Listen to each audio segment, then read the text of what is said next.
Hi friends. ఈరోజు మనం 2019లో జరిగిన ఎస్జిటి 19వ తారీఖు మార్నింగ్ సెషన్‌లోని మ్యాథ్స్ మెథడాలజీ బిట్లు చూద్దాం.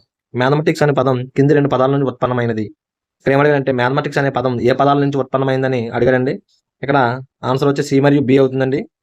అలాగే రెండో ప్రశ్న చూస్తే వీరి వర్గీకరణ ప్రకారం దృక్పథాలు, భావనలు మరియు సమాచారం అనేవి విద్యా విలువలు. ఎవరి ప్రకారం విద్యా విలువలు అడిగాడంటే బ్లాక్ హార్ట్స్ అండి ఆన్సర్ వచ్చి. అలాగే మూడో ప్రశ్న చూస్తే తెలుసుకోవడం, ఇష్టపడటం, నియంత్రత, అవధానము అనేవి స్థాయిలుగా గల లక్ష్యం. ఇక్కడ లక్ష్యాలు అడిగాడండి. ఇక్కడ గ్రహించడం అనేది అవుతుందని ఆన్సర్. నాలుగో ప్రశ్న చూసినట్టయితే అభ్యాసకుడు ఇచ్చిన సంఖ్యలను ప్రధాన సంఖ్యలు, సంయుక్త సంఖ్యలుగా విభజించగలడు అనేది ఈ లక్ష్యంకు చెందిన స్పష్టీకరణ.